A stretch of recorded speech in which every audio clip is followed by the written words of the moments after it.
Good evening. Good Hello, evening, Tiff. Devil. Good evening, Tevo.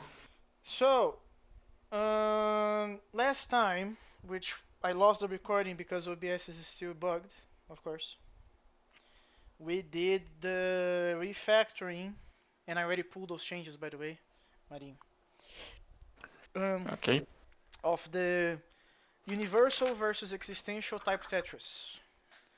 And the reason for that is because we decided to make the type of the compiler parametric.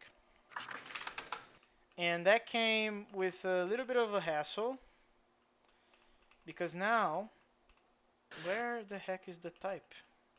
It's Oh, okay. did you already merge the type Tetris into the other branch? Yeah, Because like I did accept. Ah, okay, you did. that's what I said before. I just pulled those Okay. changes.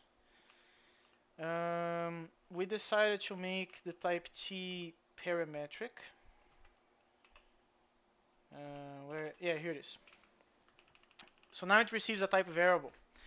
And the reason for that is because we discussed how we're going to pull off the mutability aspect of the compiler because we're going to need it. Um, and then we discussed about using objects, using classes. And at the end of the day, Marinho decided to go with the first option that we decided 2 sessions ago, which is augment the type T stuff with more stuff. But instead of just putting a bunch of callbacks in here, we decided to actually put a full type on it. Put a full type on it. And because of that, and what is the reason for that? I should also explain.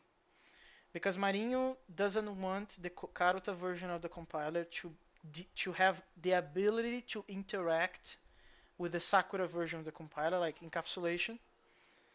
So that's why we're talking Uh, about objects.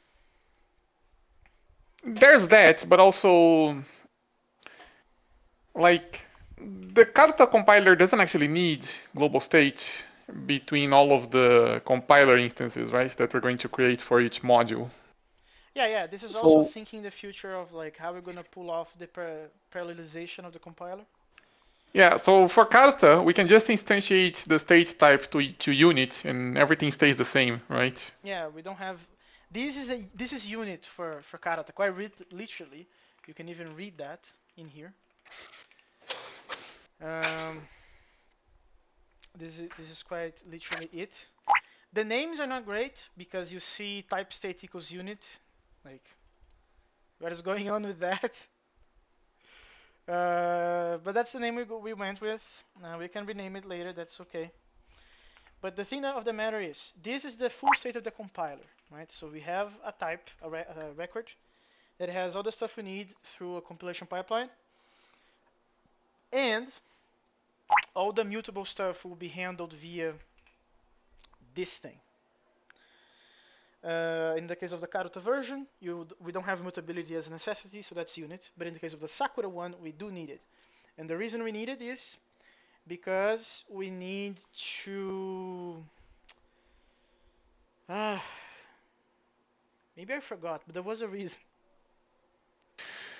The state needs to be shared between every module because Yeah. like we make new compiler instances for nested modules and they have to share the same state because this is what we're going to use to accumulate the schema to construct the Ah, that is the initialization reason. function That is the eventually. reason. It's because we need to accumulate everything, and Marinho didn't want to do this in the preprocessor.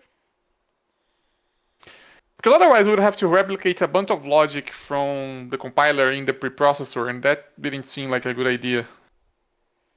No, I wouldn't say it would be a bunch of stuff because we just have to identify that you have a module directive, right? The real reason is because that would force the preprocessor to have knowledge of the beam stuff. That as well, yeah, that's just not good. The Yeah, preprocessor shouldn't know anything at all about the beam. yeah. So because of that decision, well, that design decision, we settle on okay, we're gonna make the compiler do this, but instead of making the compiler a two-pass compiler, um, we just gonna have a mutable thing that will do the trick. But then it comes the question: is this gonna be a problem later when we have multiple threads doing compilation?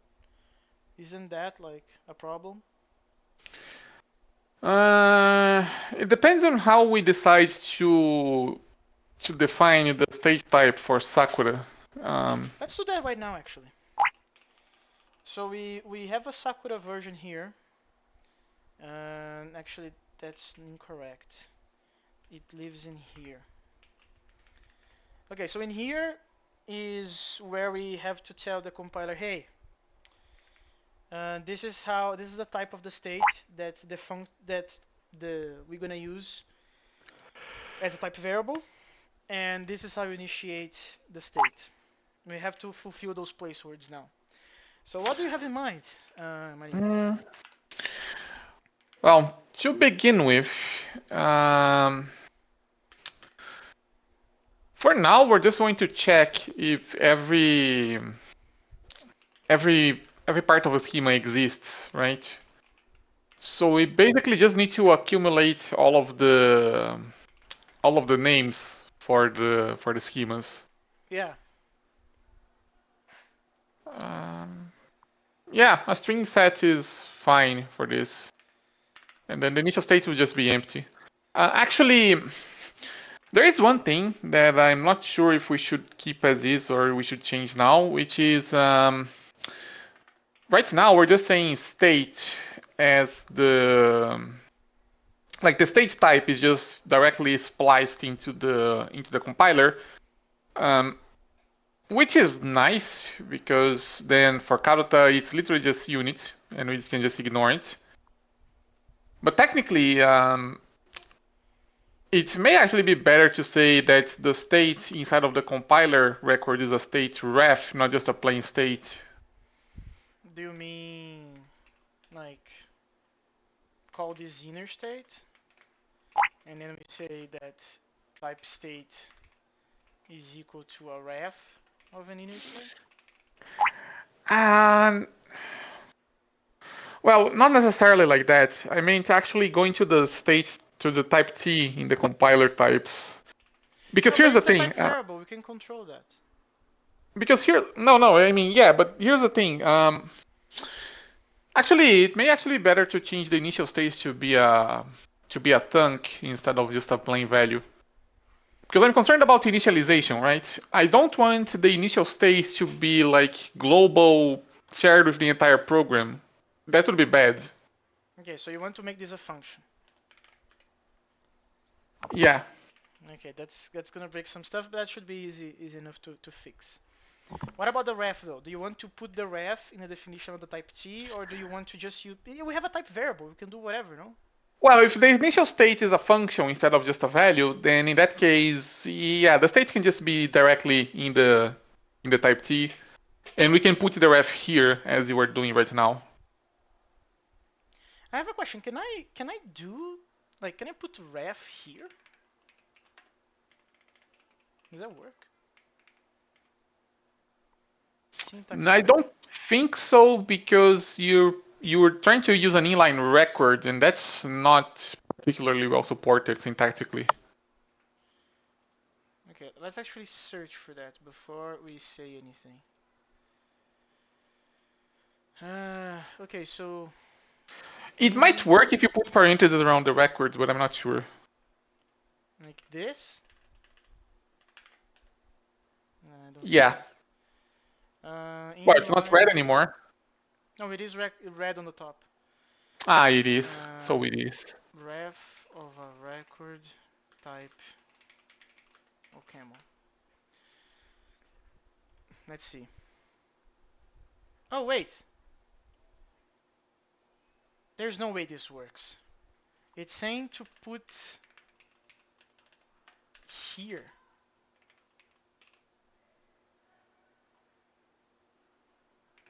That I doubt that works. Wait, what? That works? It shouldn't because mutable is a Ah, no, no, no, keyword no, no. for I was object. no, I was reading the wrong thing. Wait a moment. Yeah, I think this is a problem because I don't think you can define a type saying it is a reference. I think the type must always be like not regarding the mutability aspect. It's orthogonal. That means that the ref should be in the type T. No. I'm not. It should work to just say it's a record ref.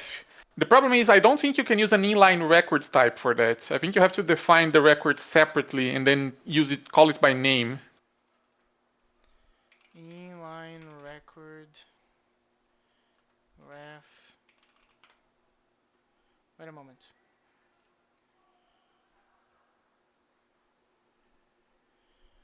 Uh, mm, hold on. Let's search things. Okay, the first thing that I would like to understand is what's up with this keyword. Because this is a thing. I'm pretty sure that keyword is used for objects. I'm not sure if that works for No, records though. there is an example of an EDT using it. Hmm. Fields marked with mutable keyword can be updated in place using the arrow operator.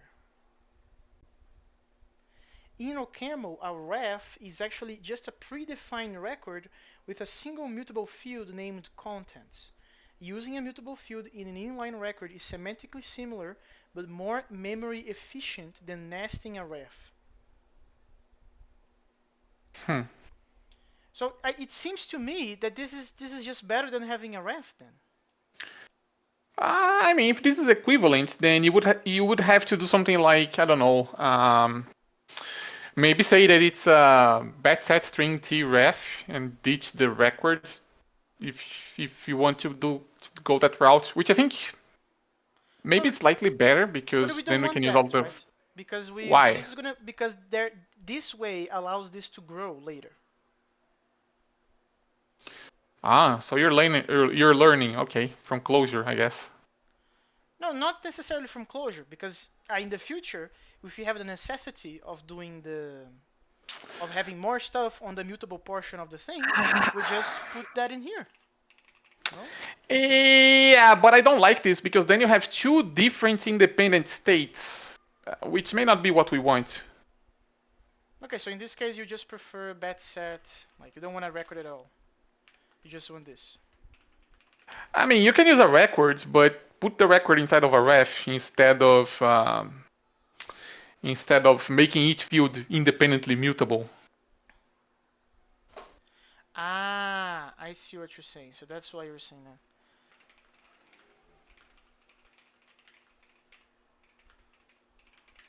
Yeah, because then if you make each field independently mutable, it's harder to do an atomic update if we ever decide to do concurrency later. Okay, yeah, yeah.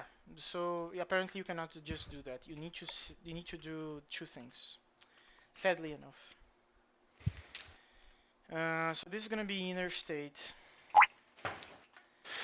and then we're actually gonna have a type state being inner state ref. Let's go to the compilation errors.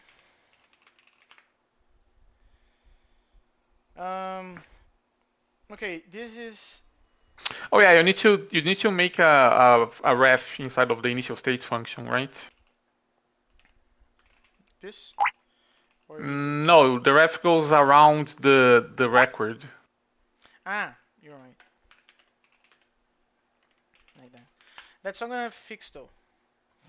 Yeah, no, we need to change the type signature so the initial state is a thunk instead of just a value, and then we need to fix the Karuta compiler to be a function from unit to unit instead of just unit. Yeah, but Well, where is the config? Yeah, there we go. Where are we doing initial state? There we go. So this is that. Now the Karuta version should break. Ah, okay, that makes sense. Yeah, so inside the fold here. So I believe there is a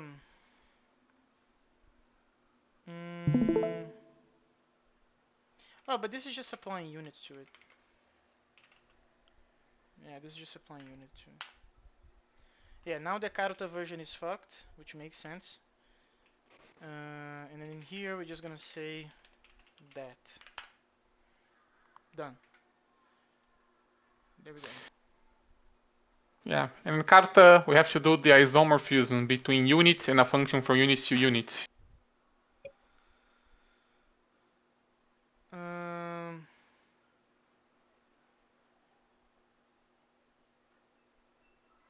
okay. So, wait, can you repeat that? I was reading the chat.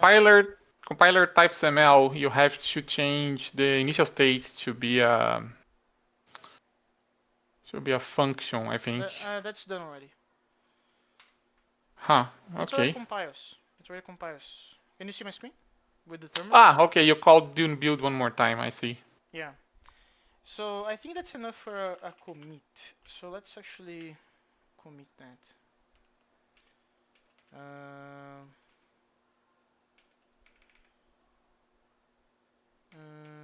yeah, sure. So this is gonna be make initial state a thunk plus make record for Sakura mutable state. Okay, next. So now we have to do something about the Sakura stuff, right? That's essentially it. Uh, let's let's see. We have the initial state, we have the inner state. Actually, one last thing before we go there. Did we? We need to. Hmm? We need to actually use the state, right? We're not using it. That's what the next step. I'm just asking if this satisfies you right now. This. Yeah, no, this is good. This is definitely good. Okay, so now, should we have a swap function Swap. Why swap? that the takes a type T of the compiler and receives an inner state and does the mutable step? Or maybe we should call these updates. Why? That seems to me a little easier than doing it in line every time. Because we're gonna do this maybe many oh might do this in many places. Isn't there a built-in function for that already? Because ref is a type from the standard library, right? Well, yes, but there isn't any cool like compiler types t eh, t state and also receives I don't know mutable state, which is which in this case is going to be inner state, and it essentially does unit like not this API.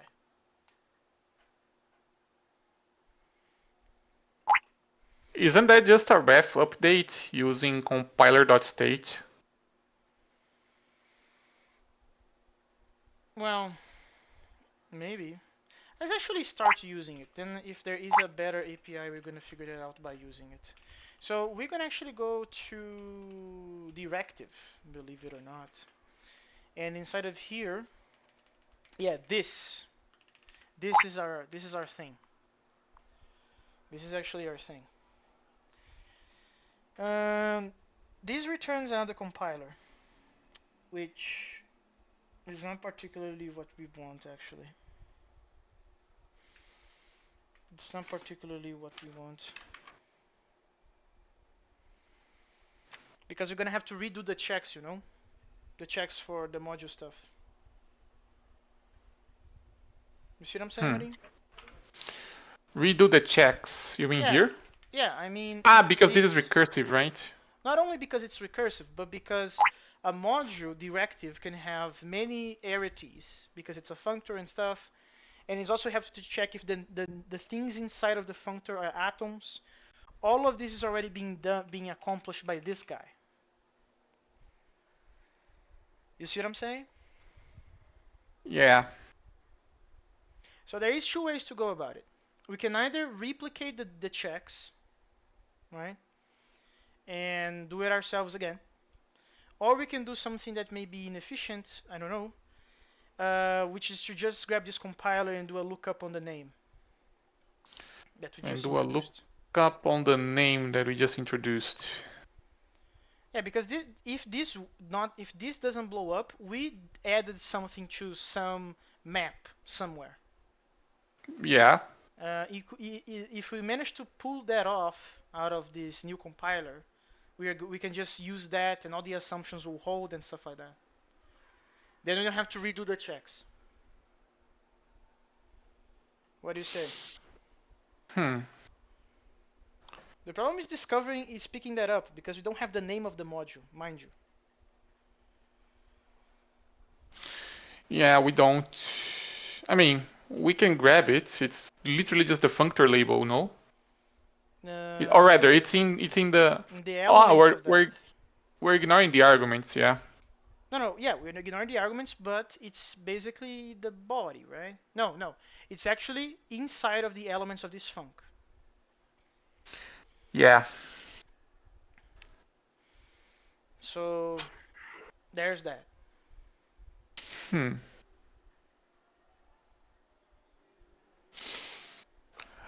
Uh, I mean, we can just read from the func, no?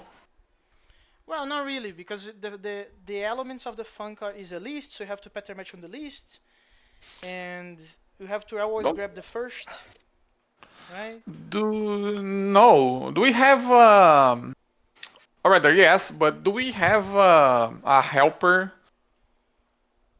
I think the helper for module names takes. Does it take a functor? It should, I think. I Uh, remember making a helper to say, okay, I need to serialize this module name in a way that makes sense for the beam, right? Ah, it's in module name, but that takes yeah, no, I don't think I actually have an actual function. Like I have one that takes a file path, but that's not what we want in this case. yeah, it's not. Um, so how are we gonna do this without being a hassle? I have a bad idea. Do you want to hear it? What's your idea? We it is kind of a bad idea, but I also think it's a good idea at the same time. This is a function called compile, which it's inside of the directive module. Okay. Okay. If directive succeeds, what do we always going to return a compiler? But if it succeeds, what have we just done? We successfully added something to the environment of comp times entities, right? Not necessarily, because this is for arbitrary directives, right? Well, which are always comp time entities. Well, for now we have modules and we have types, but we don't have or rather Every, signatures, I guess. yeah, everything is comp time, man. Everything only exists as comp time, which import, signature, module. I think even in the type we say that. Well, Env. what about projects? Oh, it's a compiled module. My bad. And a compiled module is it It's just a has map. modules, predicates, and hidden stuff, right? Yeah. Um, okay, so what I said is not necessarily true because I was kind of thinking that because this is directive. No, no, no. In case of directive, well, I'm gonna say just the idea. I'm gonna drop the explanation of the inspiration of it. Why not always return the compiler and the tuple with the name of the thing we just added? Because we may have a directive that doesn't actually add anything to the environment. But that's well, we can just return an option in that case. But then it gets bad because I think we're gonna have to do the copy pasting the verifications of things. Because how are we gonna know what is the name of the thing we just did if we don't do the lookup on the elements of the func or we do the replication of the checks of the module stuff, which essentially is the same thing, right? The elements are the elements of the functor of the directive.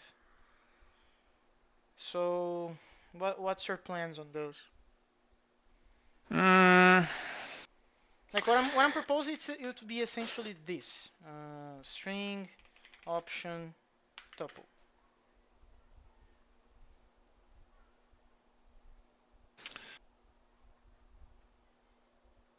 string option and a compiler. But this becomes a little. I feel bad about it. I don't like it. Hmm.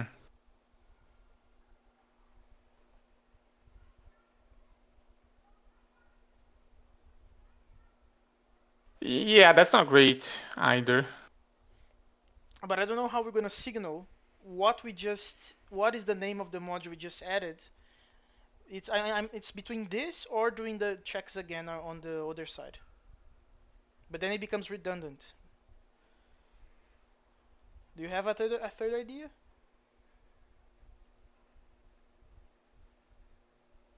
Hmm.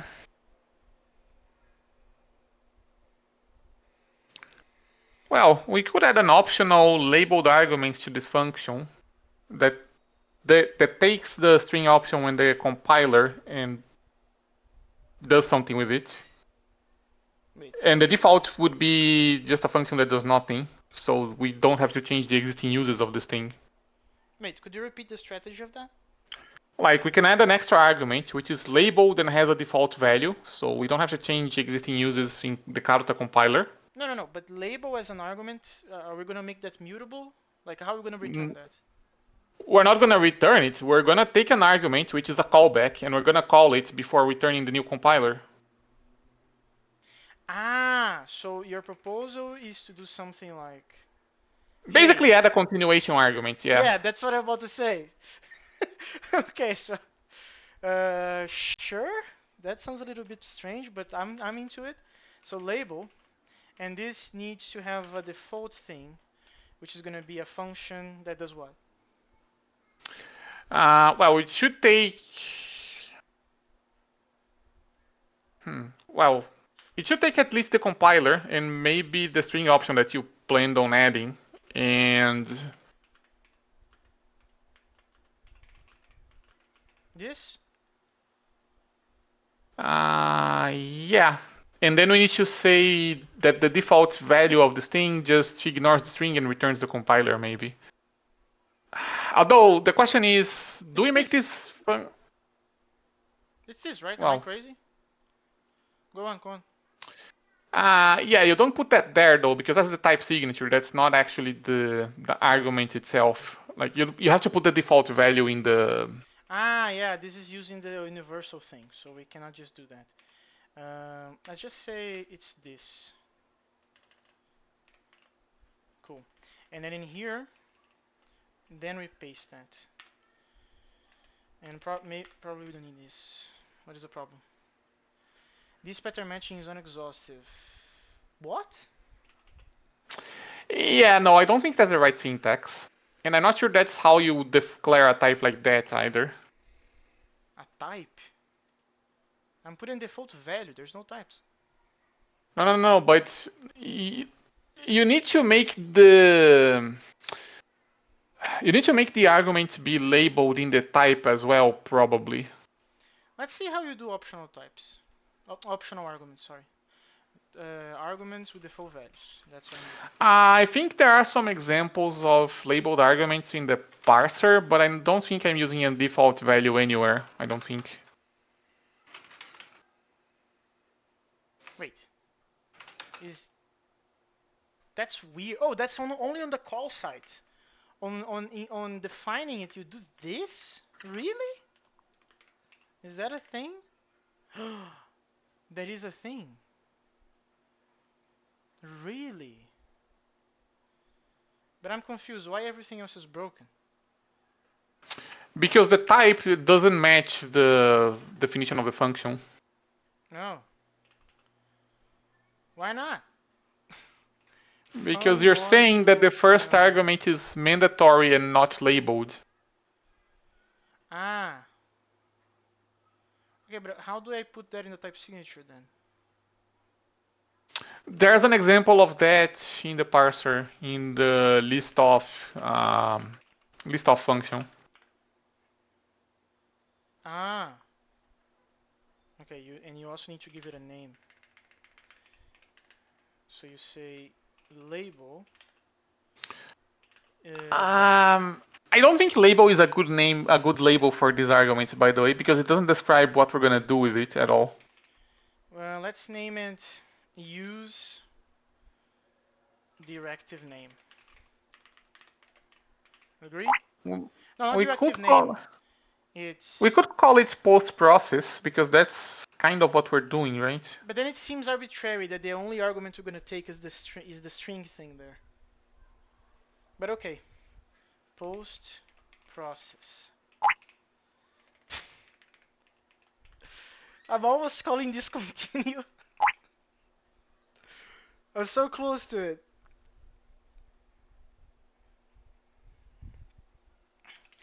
Okay, we need to do that every time. So let's actually do that. So in this case, we successfully identified that this is a module with arity 1 and it has a body. It matched the elements, which is we would have to copy paste. And it just, yeah, it does the stuff and it returns a new compiler. What we're gonna do is put continue here, but we need to put something in here. And what the something is gonna be module name.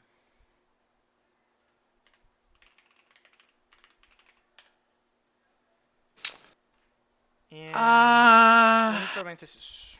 I'm not sure if that works though, because for Sakura specifically, we probably want the full name with all of the prefixes, right? And that depends on where the name is being defined. We want all the name with the prefixes. But this is a module name definition. Well, yes, but what if you have a module inside of a module inside of a module? Ah, we need the thing that is qualified, including the qualification. Ideally, yes. Otherwise, we may suffer from name collisions in Sakura. There's a problem. Um, actually, wait a moment. What is the semantics of having a module inside of a module in a Sakura context? Because you have a schema inside of a schema. Can you have that in Sakura? I mean, if a schema is just a namespace prefix, then it's just a longer prefix, which is the concatenation of the two of them. I mean,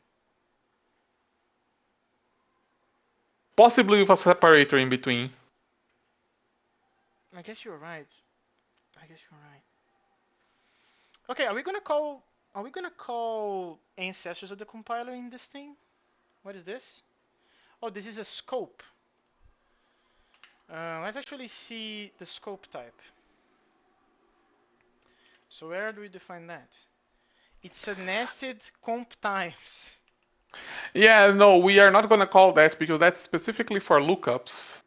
We're not really doing a lookup where we need to check if. Oh no, but in this case there's no qualifier. Yeah, no, there isn't. Not necessarily. Yeah. What is the error? I want to see the error of this thing. So let's just do a done build. This type has a unit. Oh, I also forgot to remove the thing. So not label, but this is good enough. We need to also change this back to that. Okay. Actually, there's one more change we should do to make sure we call that function everywhere that we need to. Go back to the type signature of this function. Yes. Okay, in the universal quantification, add another type R for the result.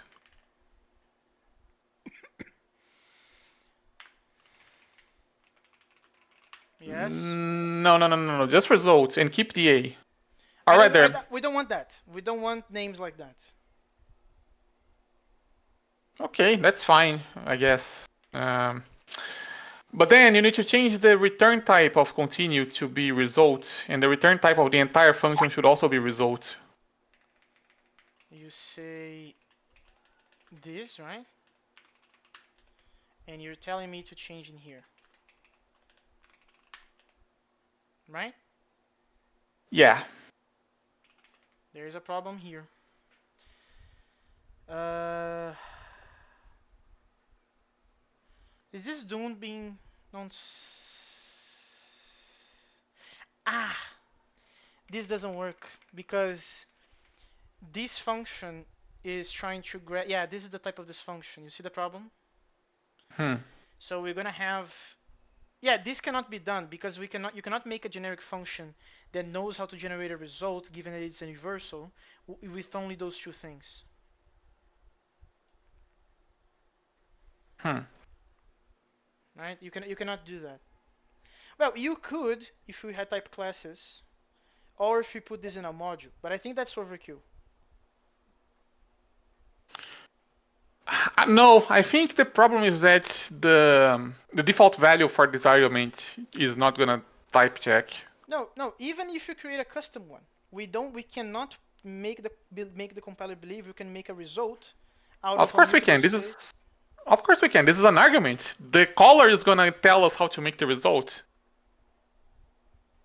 I don't understand what you're saying, so please guide me. I don't think Okay, it's gonna work, okay. but let's go. On line 28, Run. get rid of the default value for now because I don't think that's gonna type check ever. Ah, okay. So we agree. You cannot make a generic default label. You're gonna have to change every single call site of this. Uh, yeah, unfortunately. Like the problem is not even the type definition, it's just that with this type we can't have a default value. Exactly, because that's what I was saying. We cannot make a function here with only those two pieces of information that convince the compiler we can create one of those. We need the context from a broader scope, which is what you're saying, right? We're going to provide the continue everywhere, which is only two call sites, by the way. We are complaining about changing call sites, but it's only in two places. Well, in that case, we can get rid of the default value, and I think we can get rid of the question mark. I think there's a slightly different. Yeah, if you remove the question mark, this is no longer optional, basically. And you need a tilde in the argument list. Oh, actually, yeah, no, this is probably fine as well. Just make it Why is this positional, not? I Oh, guess. this is not compiling because it's telling me in every. What? This this recursive lemmas. Remember that. No, I know, but I was expecting the compiler to tell me where are the places that I need to change the return types. Well, the return values. But it's complaining about line 81, which is. Oh no, it is there. I was reading the wrong place. It is in here. Yeah. So what I need to do is to. This is calling ourselves. So this is just past the continue forward.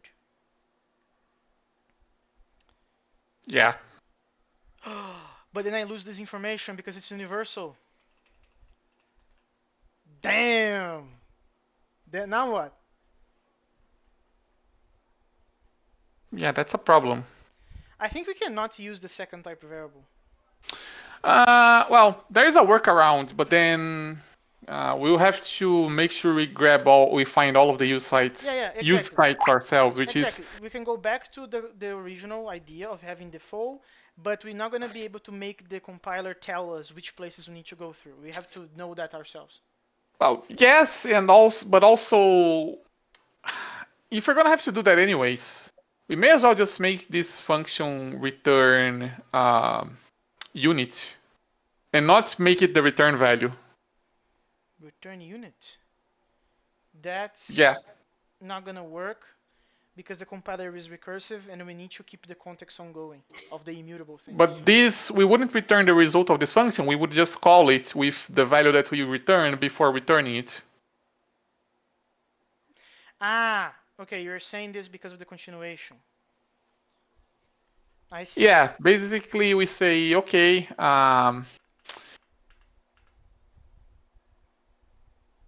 yeah, undo this until we had the previous type signature without the results variable, and then Wait a moment. Until I get rid of the result here. Yeah, get rid of that in the quantification as well. And Yes. make continue return units, I guess. Uh, I mean, do we have to? I don't like that really because here's the thing. Um, Yeah, because if we just keep it as it is, we can just put it in front of anywhere that we would return, and that should work, right? yeah, no, but that's the problem, right? Because then it depends on the humans. We cannot mechanically force that to error out. If we make that unit, we still have the same problem. It's just we can't just put this in tail position. Yeah. I think we'd rather just go through it, especially because we're not gonna do continue every time. Why not? Because in project and import, we don't need to. We can just completely ignore continue. Should we though? I like the idea of just calling continue when we need to. I like that. Because then, if the caller of this function compile tries to mess it up with a continuation, this function is aware that no, you should not be able to use continue in these contexts. How do you know if it's an argument? You don't. The caller of this trying to mess things up won't be able to.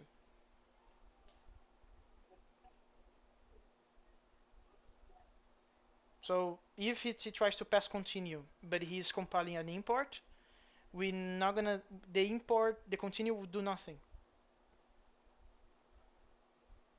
That's what I'm saying. But but why? No, it depends. It depends. Do you want this function compile to be smarter, or do you want the entire responsibility to be on the caller? That's the question.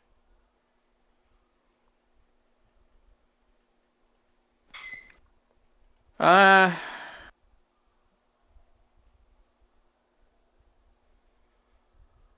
hmm.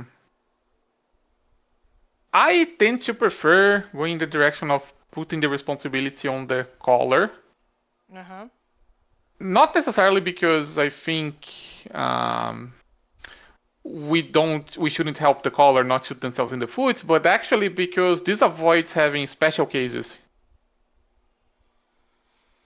No, you're not avoiding the special cases. You're putting the responsibility of dealing with them on the caller. Well, because the caller is in a better position to know which cases are actually special. Is he? How do you know? How Well, are you gonna know that the import in directive is special?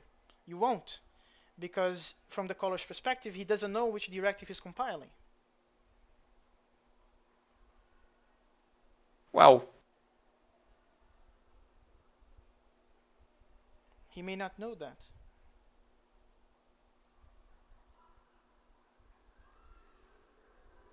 Especially because like this continuation is very limited. That's what I'm trying to say. We are only giving you a very particular piece of information, which is the name of a module or a signature. Well, a module in this case. We're not going to use this for signatures, I guess, for now. So what do you say? well, if we're gonna do that, then this shouldn't be called continue. No, no, but I'm asking. I'm not saying we should. No, I am. I'm kind of saying we should. But what do you think? Do you disagree? Do you think this should be like more general as a continuation, and then we just let the caller be responsible for everything, and we call continue every tail call here? Hmm. What's your opinion? Honestly, I'm not a fan of either option, to be honest. Well, but that's the kind of the problem, right? We need a way to say, hey, give. Well, we can also duplicate this match, these two matches in a row, and more, right? Because we also care about the qualified ones. So we're gonna have to read to copy paste this code. What's your feelings on it? Hmm. Well, there are other options, but I think they are worse, right? You can also just pass a reference and mutate the reference. But we're not gonna do that. Where are we calling this function other than inside of itself? In here, uh, here, so here, and on here. Which, by the way, may change because I don't know if we're gonna compile modules and signatures exactly the same way as we do for Karuta.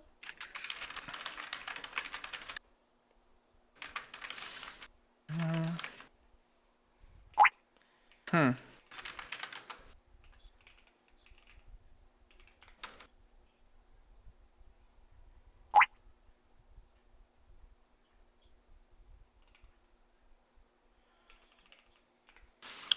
Shared directive compile.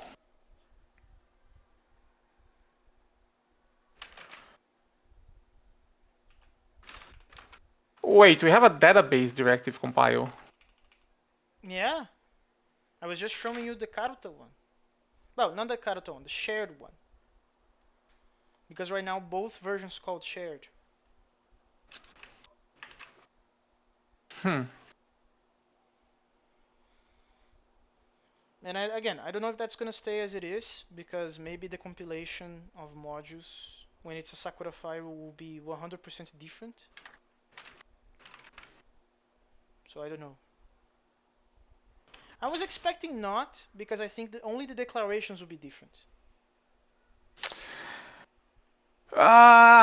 Well, it will be kind of different Why? because The lookup we changed already, and it's already in the functor, so the lookup is already respecting whatever it should be. We're gonna yeah, no, create a file. the lookup is fine. We're gonna make a file. The body of the file will have to be different. Is it though? Because the body of the file is essentially calling the stuff, and the stuff is either more directives or declarations. Declarations we need to change because declarations need to compile to ask LFE things. We haven't done that yet. We will. But in terms of directives, I think that that's essentially it. The scoping is the same. No, the scoping is already modularized. What am I missing? We're already taking the step function as an argument. Never mind then. Yeah. The step is what makes it us to change how declarations are compiled. This is how we're gonna do the trick. Anyway, so I was thinking that it would be the same. That's why I put it in here as boilerplate. But now we need to do the extra stuff, which is grabbing the name of the module and putting that in the mutable portion. Hmm. Is there a reason why we can't do that inside of step? Do that what? Registering the module name. But how do you plan on doing that if step doesn't know anything about modules and names or whatever?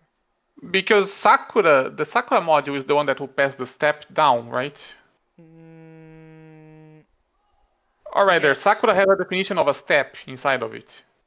No, Sakura doesn't have a definition of a step. We have a single definition of step for both, which is this one. We just pass it down. Right. We have this definition of step, but it's based on compile clause, right? Yeah, we can customize the compile clause, Compile clause. which is this one. Which also doesn't help with the redundancy problem of copy pasting things. I'm gonna have to do the pattern matching anyway to discover the name.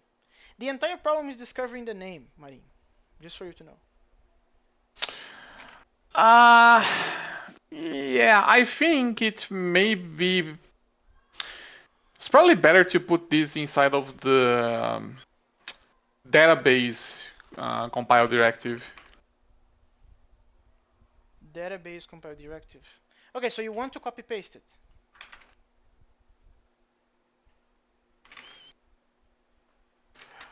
Well, we basically just need the name of the module and the names of all of the parents up to the root of the compiler, right?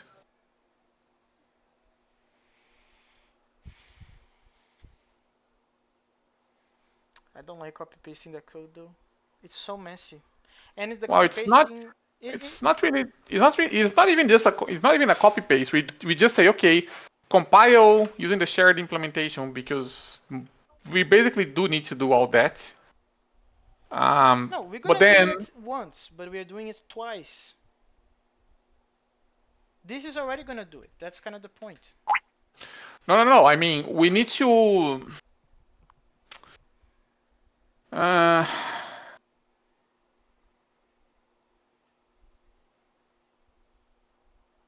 actually,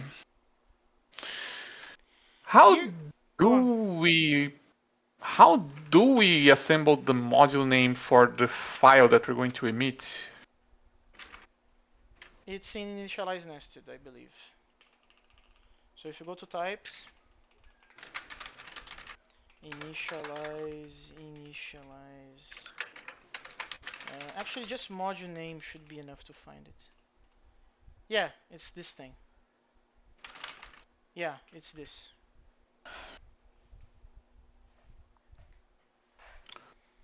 Module name of file path. Yeah. Ah, no, but that's for the root. What about for the nested modules? What about initialize nested? That's your question. No, we don't do that. The initialize the module name. Ah, wait. I think I know what you're asking. What you're asking lives in some other place. It lives in here, I think. Yeah, this is how we do it. Initialize from parent. Initialize from parent. Let's see. Uh, okay, so we take a module name. We take an initialize nested function. We make an inner module name, which, okay, I guess. And we make an inner file name. Yeah, and then we just put and we call initialize nested, overriding the previous things with those, and passing the new module name, which is this thing.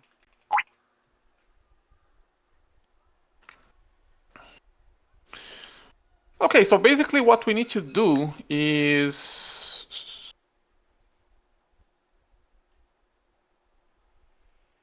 we need to grab the module name of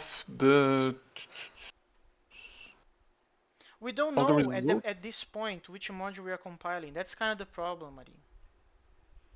Like when we're calling ourselves down here, we don't know if we're compiling a directive that is a top level directive or if you're compiling something that is already like.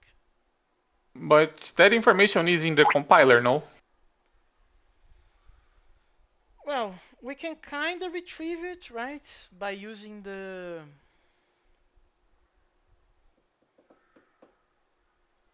Wait, I think you are right. We have this information in the output compiler because we are already handling the nesting ourselves. So isn't this just a matter of using the module name and file name fields? And then we don't need to do any of this thing here? Like we don't need this? Yeah, and the only thing is we need to do this in the database directive, not in here, because this is specific to Sakura, right? But Oh, other than that, no, we this should is the have all the shared information. one. This is shared. This one that I'm touching right now. Oops. We're gonna do this in here. That's what you're saying. We're gonna grab the compiler and then we're gonna do stuff with it, right? And this has module name and file name updated with the nesting already.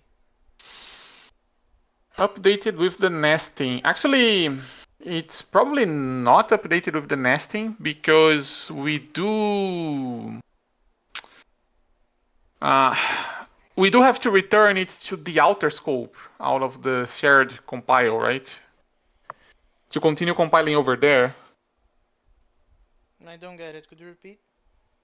Like by the time this shared function returns, I'm pretty sure it just has the compiler with the same name as the. Ah, yeah, no, that is true. We do only have access to the final outcome of this thing because this thing is recursive, right? If I disappear, I blame the rain.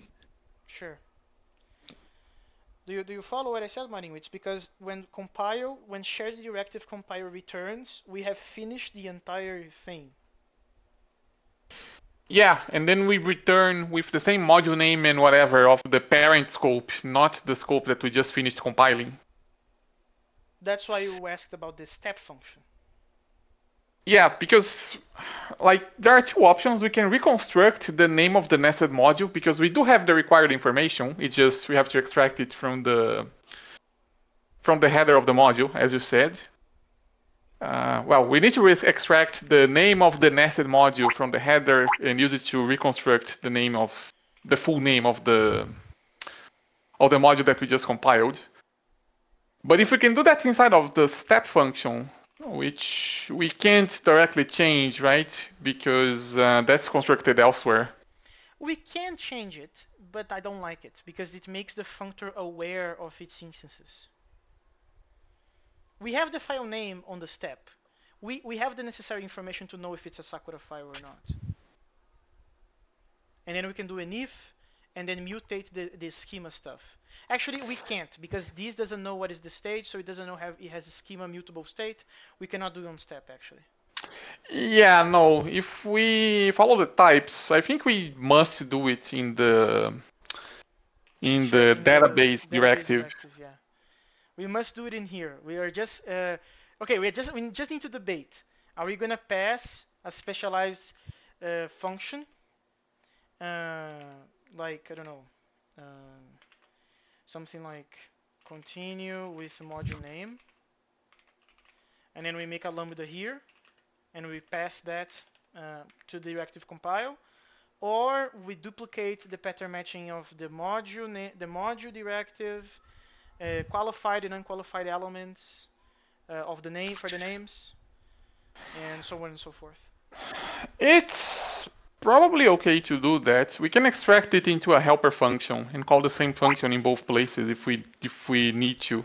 That's not that easy because the bodies of the pattern matching are different if they are qualified or not.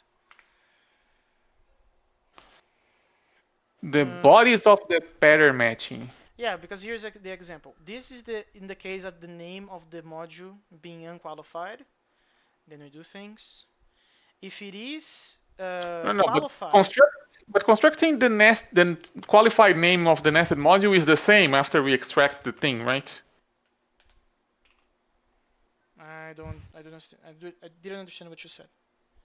Like when we define a module, the name of the module that we're defining is not qualified because you can't define a qualified name, right?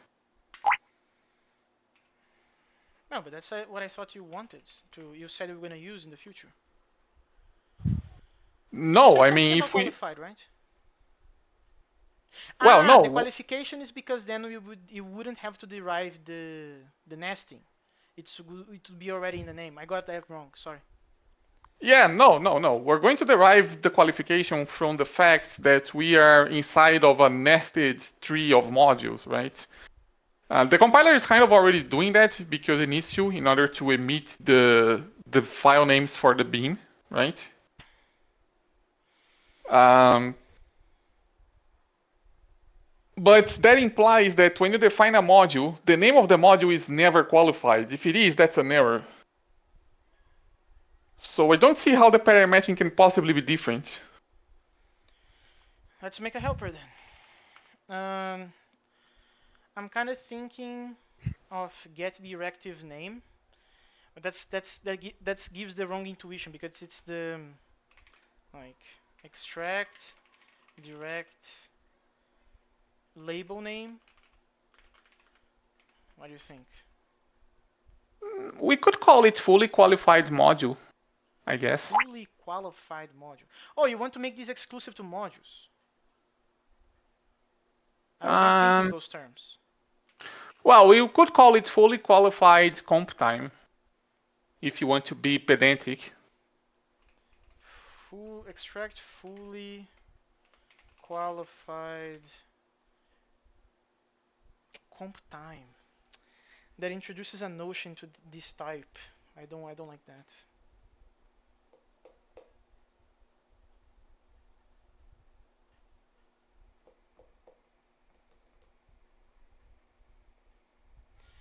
Okay, let's actually be dumber.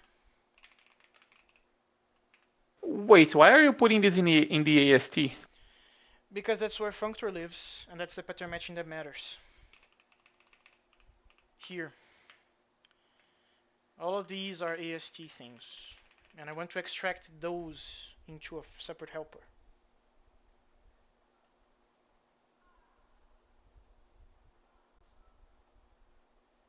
Hmm. Lookup module. So I was kind of thinking that you give me the name of the directory that you want, and I give you the first argument. Uh, so I'm going to give you this name. And if there is no, because it's like an atom, I'm just going to return you none. Hmm. That is what I was thinking. Like, let me demonstrate. Then we can change our minds. That's okay. I'm just drafting it. Then it's easy. We just paste this. So like match Well, well, we can call it like first functor argument or whatever. first functor argument. Functor arg. Okay. And this is not gonna work because we have also to return this. I'm almost just putting them together like that. And then you just do type. Well, we need to do the fun thing first, right? So fun func candidate and then name, and then we do that, and then here we do func candidate. Um, Actually, the name comes first.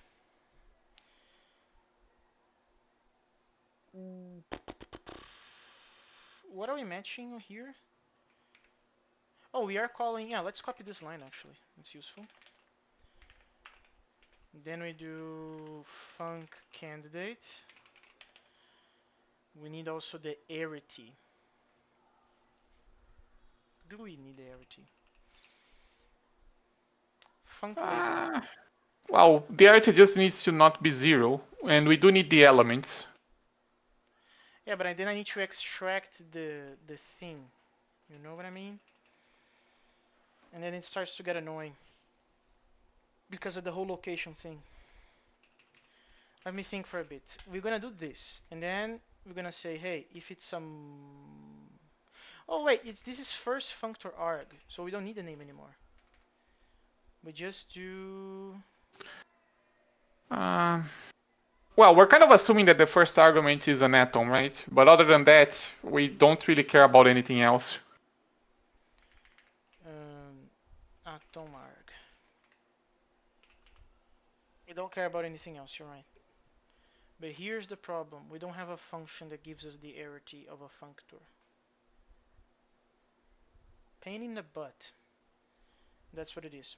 I think I'm just gonna eat it, the cost. I can refactor this later. So we're just gonna say, hey, match the func candidate.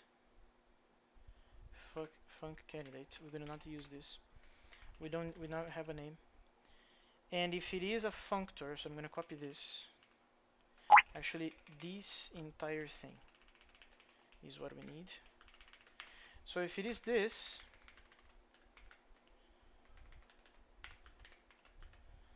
if it is that, then we're just gonna return sum of location add lock of the module name prime, module name actually, with module lock, right? However, and I need that, if it is a functor qualified, then we need to do some stuff, and if it is everything else, we need to do some stuff. So first of all, if it is a functor, but it has this match Uh, here. do we care about that case though? Like, is there any reason why we need to? that differently. Yeah, because this makes a better error message than the other case. But we're always gonna call this, well, at least for the current use case, we're gonna call this after we pattern match on the namespace. So this should have already been handled.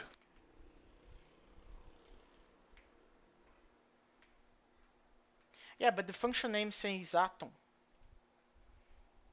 so the error message can improve.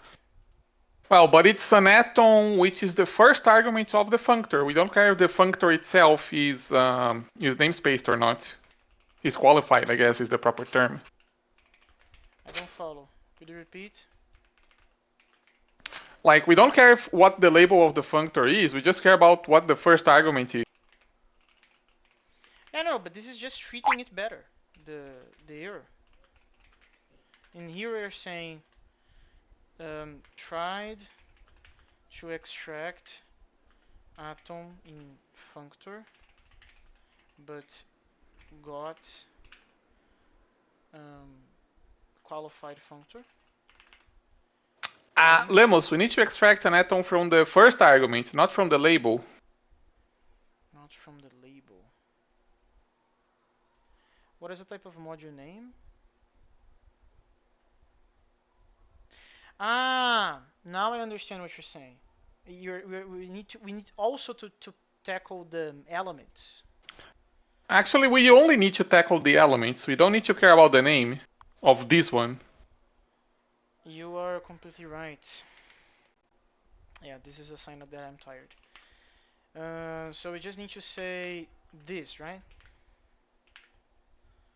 And then here we just say tried to extract first functor atom argument from a known functor. Yeah, from a known functor. But in here, we need to go further. We need to extract the elements, actually.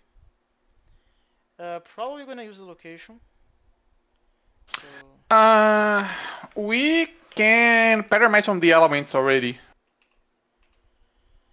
so if it is, yeah, then it matters, right? Then it matters. So this is gonna be a fail with. Oops. This is fail with, and if this is empty, that's kind of the thing. If this is empty, then we have to treat that differently, right? And then if Yeah. this is not empty, we're just gonna say first that.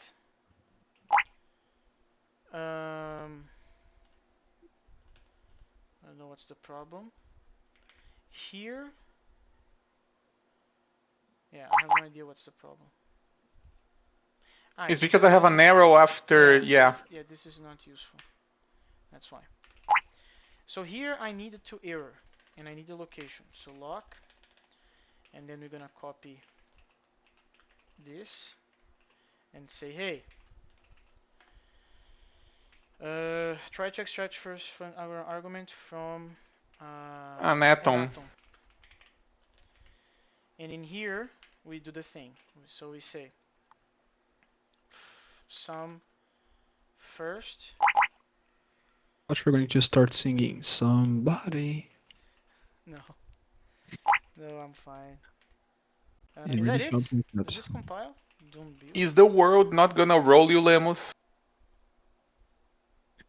Is an Thank alias you, for Maria. module blah blah blah. Ah, ever since we upgraded to OCaml 5.4, these type of errors are just useless. Like something got broken in the dependency that does the thing. It's kind of bad. This is not enough, Marinho. We need to call extract func label in first, I guess. Yeah. So extract func label. We want it to be Actually, qualified, right? No, uh, this name well, cannot be qualified, so it shouldn't this be. These names cannot be qualified, but extract func label assumes that the thing is a functor with a capital F. No, it assumes it's a func, Well, it assumes that it's the payload of a functor with a capital F, which which we have. is no, first is an AST element, no? No, well, yes, but we already know it's a functor from the AST level. We just need to extract the payload. No. First, the variable first is not necessarily a functor.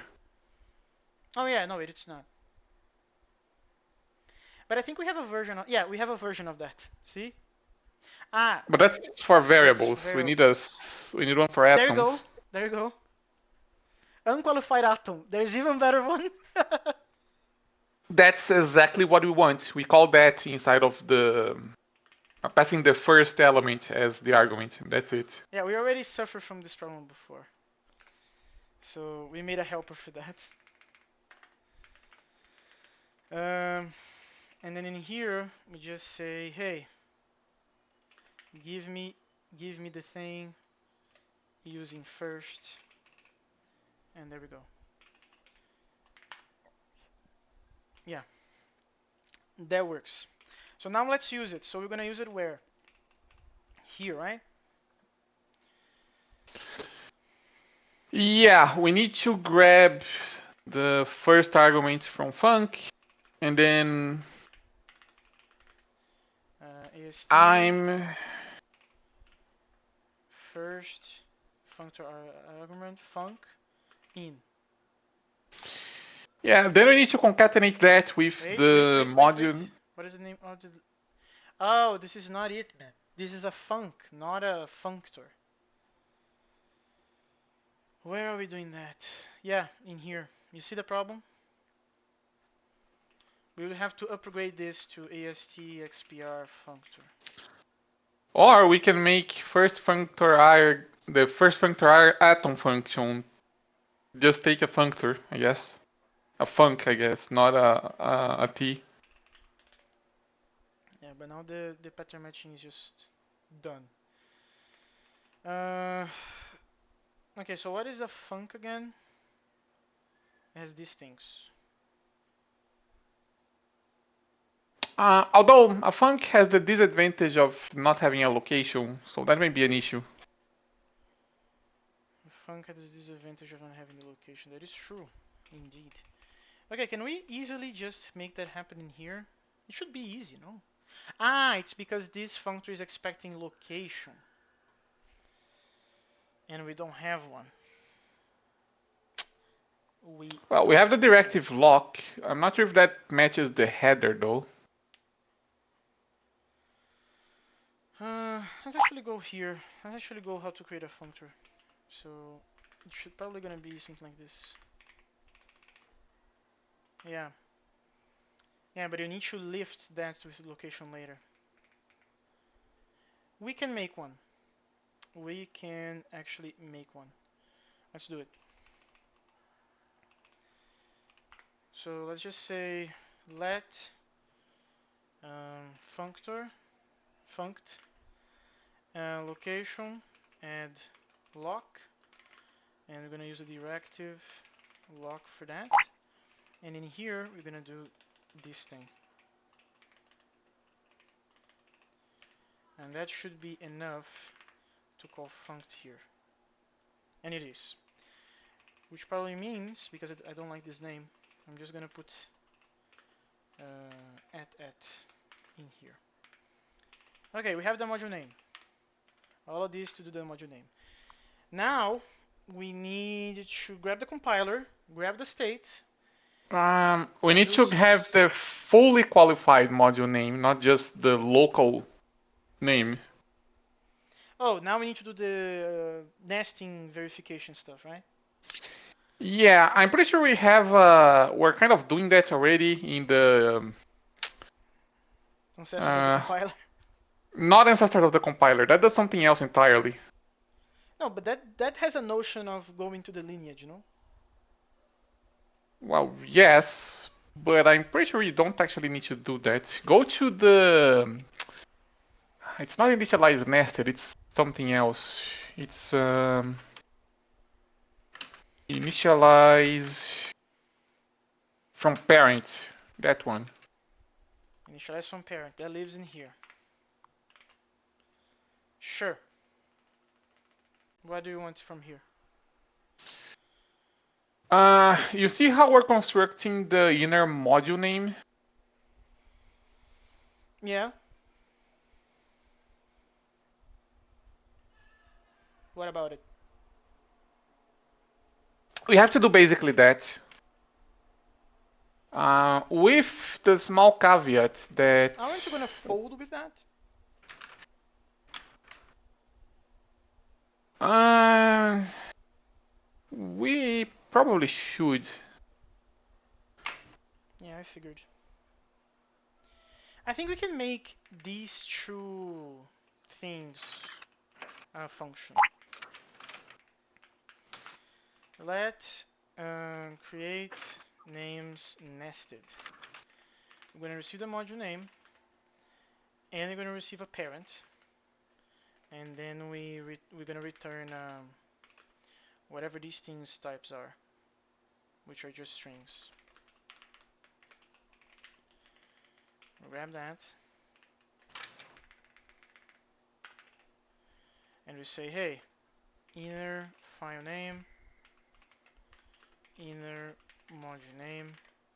We did we did it, and then here we can just say inner file name, create names nested, module name, parent in.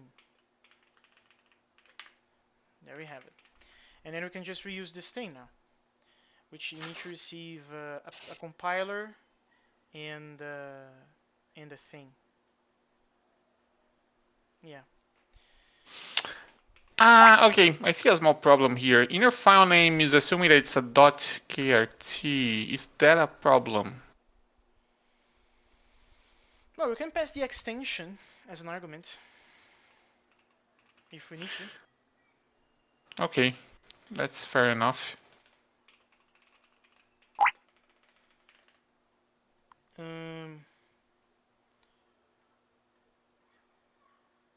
yeah. Actually, that's a good question. Do we need the file name in this function?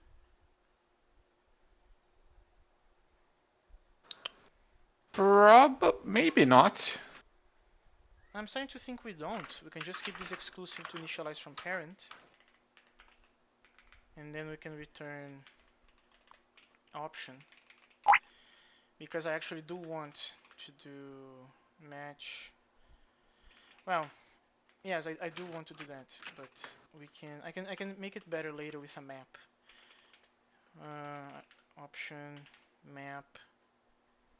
We're gonna do something about this, and that's gonna be Be right back. this. So fun.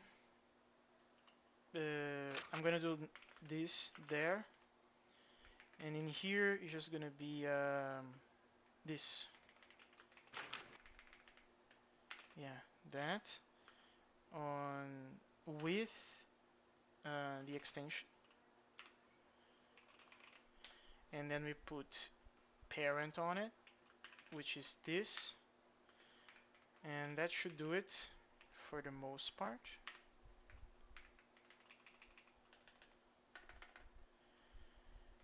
We don't need this. Then this, yeah, this is gonna die. This is gonna be sum.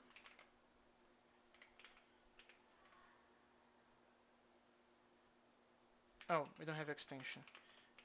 KRT. What is the problem now?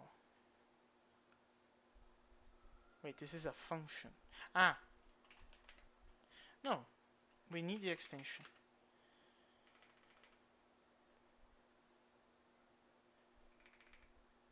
Why do we need the module name of the extension in We there? don't.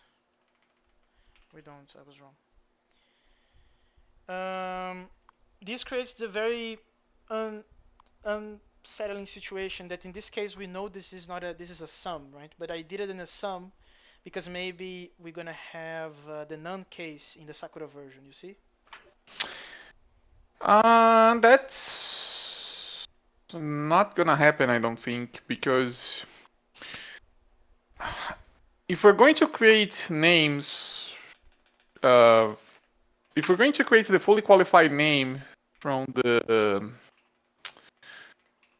thing, from the stack of compilers, I guess, using the parent field, we know we're gonna have a compiler. So even if it's the top level, the parents will be none, but there will be um, the compiler like itself, right? So this is enough.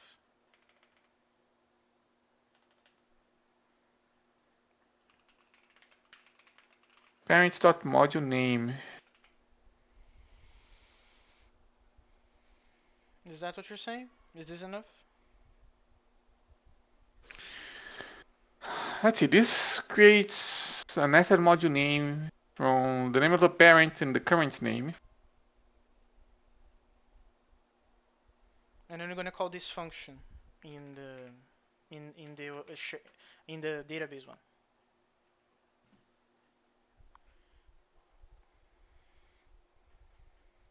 We're gonna fold using this, I guess.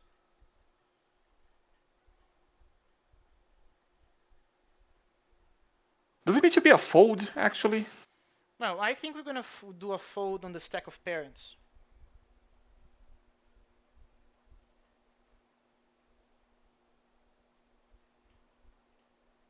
I don't think we have to, because if we're creating the module name by just concatenating it with the parent's name, then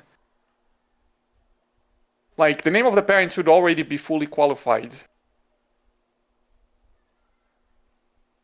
No, so then this is enough, isn't it?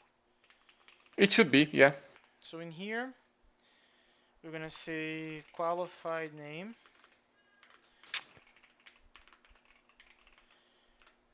Create nested module name. I'm gonna pass my module name that I have here, and I'm gonna pass myself, right? You're gonna pass yourself. Yeah, yeah. Oh, You probably need extra parentheses somewhere. yeah, that works. Okay, what I'm gonna do next? Now with the qualified name, now we mutate the thing, right? Now we mutate the thing, yeah. So compiler state contents. How do you mutate the thing? Mutate ref in OCaml. It's been a while since I've done that. We just do assignment. Okay. So this I mean, we can do assignment, but technically we should do a compare and swap. is that available? Compare swap OCaml. Atomic operation.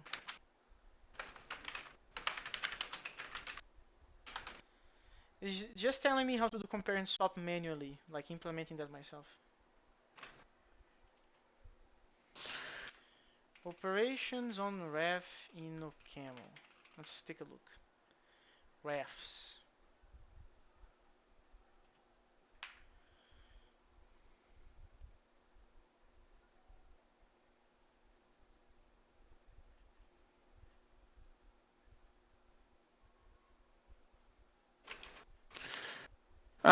There is an atomic module, and there is a compare and set function in there. But I Give me think the we may need to links. change. I'm gonna grab the link here.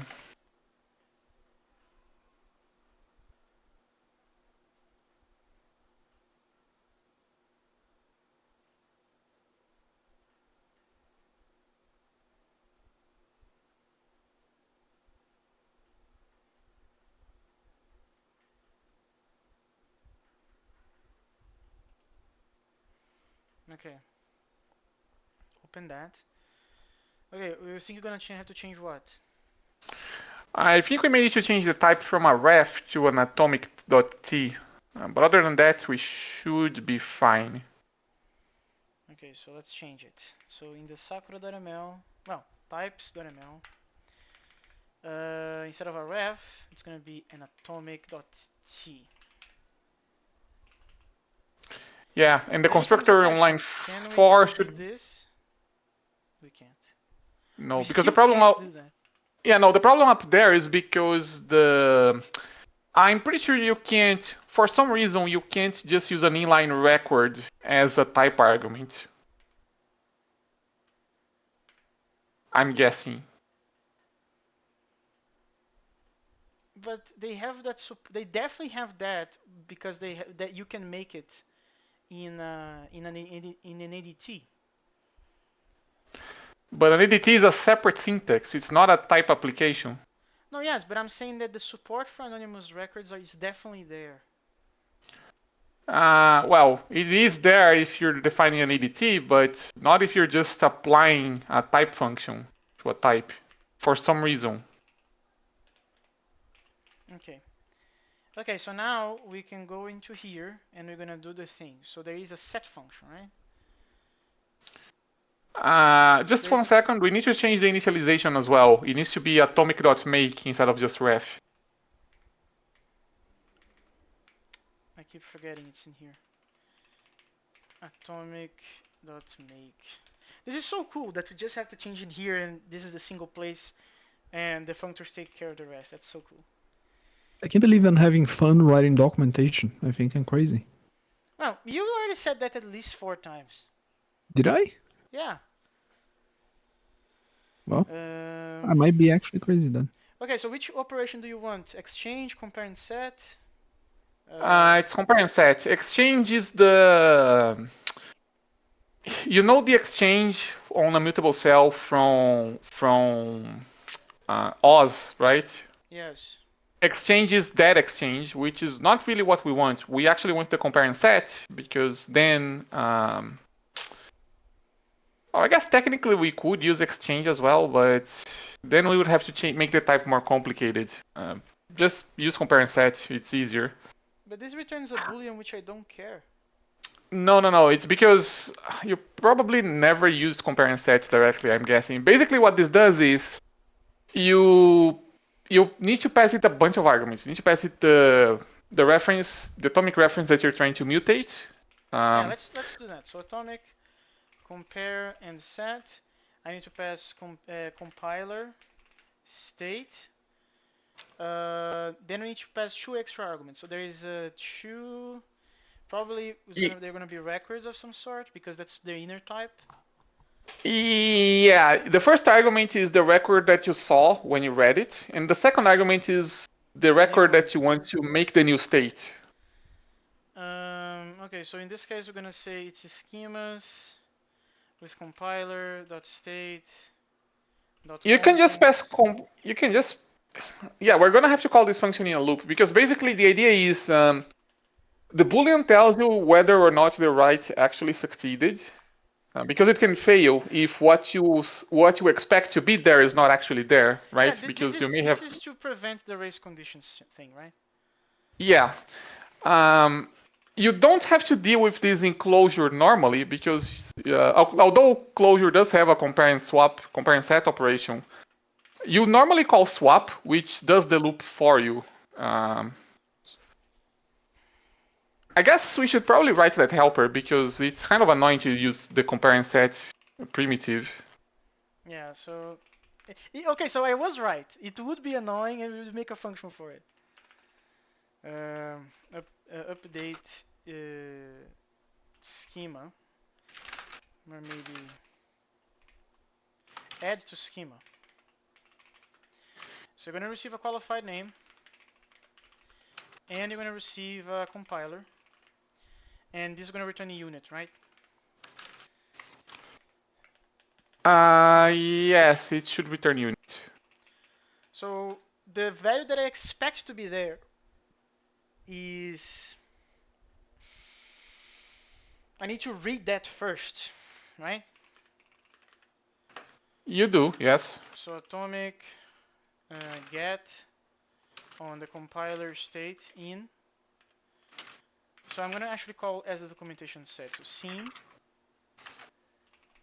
and what I want to put in there is schemas equal bet set string add qualified name to red. So that's kinda what I want in here. Unbound qualified. I need to type things. So let's say that this is a string, and let's say that this is compiler types. Here, Lemos, just use Types this. It will be easier on your sanity.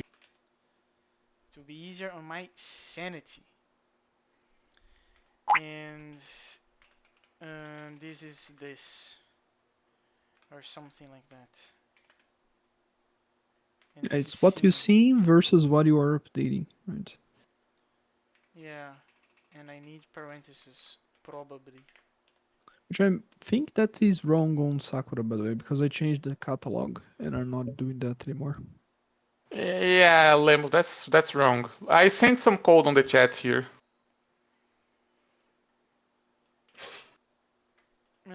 Let's see. So you do a get. Oh, otherwise you're gonna do nothing. That's why you need to care about it. Yeah. Uh, Which makes me think there should be a function in itself, no?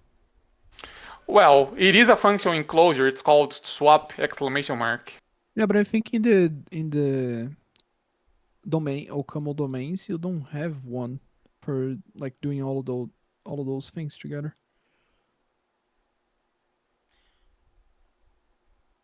um, wait, if this succeeds, it's gonna be already be done. Yeah. That's why. Okay, that's why it needs to be recursive. Because otherwise you're gonna keep trying. This is not a good name though, because this is only does the. Oh, you're gonna pass an F. Okay, so then it keeps it generic. I see. I thought this would be exclusive to schemas. Let's do it. So database types swap, and we need to receive a thing which is compiler state, and we're gonna receive. Uh, it's a function that does what again? What is the type? Well, it's going to take the previous state and compute a new one, basically. I see. So this is gonna receive schemas. Um, yep. And what we need to do is do bat. Yeah, bat Don't set. forget don't forget to wrap it in a record. Yeah. So schemas equals. And then we're gonna do qualified name on the previous schemas. And there goes that. Probably it would be better if I just do a let database let open database types in. So then I don't need this. And this should just return the compiler. Let's see if this builds. Oops. Cyclic dependency. How fun! It's always fun. I wonder why. We should probably define swap locally instead of putting it in database.types. Locally. You mean in this file? Yeah, That doesn't really make sense. What if you have multiple things and things are not directly related? it doesn't even make sense to put it in database.types because this is not specific to the database. It's specific to the types of the database module, yes. No, it isn't. This is generic. It works on any atomic reference. Oh, you mean that? No, but when I said it's related, it's because this is the only place we are using atomic anyway. But you're right. We could extend the atomic stuff with the swap. We can do that. Well, if you're gonna use the argument of we're only using it here, we're only using that function over there. So, No, yes, but that's what I said. Well, in the future, I imagine we're gonna be doing swaps with other things. well, if that happens, we can find a better place for it later. But for now, we're only using it here, so we can avoid the cyclic dependency. Okay, that worked. A lot of work to make that, but it worked. Well, um, Well, swap specifically, I just typed it from memory because I just know how it works. Yeah, I didn't figure it would be recursive. That was my bad. Okay, so now let's see. We have we compile the entire thing. Uh, uh, so let's think this carefully. We are compiling, as we compile a Karuta module, we are compiling a Sakura, a module that lives in the Sakura file. After we've done that, with the same rules, well, with different scoping, right? Because that's what having the different compiler and step and the functor gives us. So the lookup is already handled, fortunately. Yeah. But everything else is the same. All the checks, all the rules, all the act of applying lookups, they are all the same, and the persistence is also the same. However, we have the ability to change step, right? Because this comes from the functor, which means that we're going to compile direct declarations differently, which is what we want, right? Yeah. Cool. Now, here comes the thing. So after we compile directives, we need to make the prefix thing. Do you remember that? After we compile directives, we should make the prefix thing. Yeah, so after we have accumulated all the schemas, what we have to do? We have to do an initial handshake with Sakura to say, hey, I have these schemas here. Is that all right? In the future, we're going to transact those schemas, right? But not now. Yeah. Uh, yeah, we need to make we basically need to say, okay, the DB module or whatever name the user chose to be the root for the Sakura definitions. We're actually normally that would be empty, right? Because there would be no declarations. It would be just a bunch of nested modules, and those would be separate files. But we do need to add one function, which is the initialization function, as you said. And that function is not a predicate. It's a custom function that we're gonna call in the runtime during program start, basically. So yeah, we basically need to do. We need to. We already have the codes to establish a connection to Sakura, don't we? Yeah, it's the start. Yeah, basically after we have the connection set up, we're gonna call this function, and all this function is gonna do is going to it needs to run a query, basically. No, yeah, no. Uh, Steps, baby steps. Let's go. I want to backtrack a little bit because you're already thinking on the runtime thing. I'm not. I'm trying to figure out how we're gonna push those arguments to LFE. So it's still on OCaml, you know? okay, so basically we have the set of names that we need to check against the schema, right? Mm-hmm. And we need to turn that into a beam AST List. uh, using the beam module. Yes. But when It's are we going gonna to do be that? You're saying what we're gonna do. Which portion of the pipeline should we do that? ideally we should do it after we compile all of the nested modules, I guess. When does Because that like happen? I think it's uh, in step. It's in here, isn't it? that's in yeah, there exactly. This option is known compiler.parent is basically saying, okay, if this is the root of the current file, which because db is a logical file that we're synthesizing, this will be true after we compile everything from Sakura.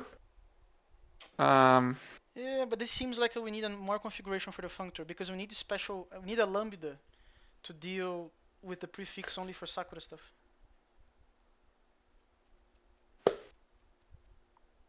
hmm, let's see. If not is empty, compiler.output. Okay. No, there is a trick we can do, but hmm. Currently, we have no way of calling Erlang or bin primitives from a predicate, right? Well, yeah, Like that's gonna be arbitrary ones, I mean. yeah, that's gonna be future FFI, yeah. But right now you cannot do that. Like if we already had FFI, we could just put an FFI, a function that calls FFI and calls the Sakura runtime primitive Yeah, inside of the compiler output, yeah, we but could. we don't have that option yet. Yeah, we don't have that. Uh, we need somehow to put arguments to start. That's essentially what we gotta do. We Put already made that arguments to somewhere. There is a to do somewhere. put arguments to start. Yeah. It's not an argument though. It's Yeah, this. This is the argument to start. What we gotta do is create one of these things, which is probably gonna be a map in this case.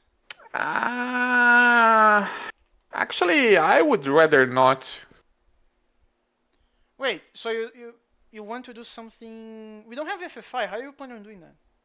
No. I mean, we have this Karuta start, right? Which is in the runtime library, I'm guessing, if I remember right. Yeah, it isn't there. Karuta.lfi start. Which receives the config, right? Which is where we're gonna put the arguments for the port and stuff. Map, DB port, address, timeouts. I guess we can do that actually. Yeah, I'm pretty sure we can. It's just a matter of finding the right place to do it. It would definitely be inside of the DB config. Um, Because like the first argument to start is a map, and it has a bunch of arguments for database configuration. Um, let's see, we have DB port, DB address, DB timeouts. We can make a DB schema, I guess. DB schemas, in plural. That's not the question. Well, that is part of the question, Marie, but we haven't. I remembered. We don't call start. We don't generate a call to start because that's done via the REPL, We don't right? do that yet. We need I think to we should like, start now.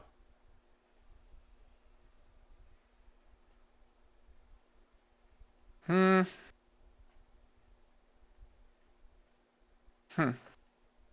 We're gonna need it anyway because we need to pass the ports and the address and things like that for later, for the connection via to the socket. This is unavoidable. We're just postponing it essentially. Where is this config coming from? It's gonna come from here.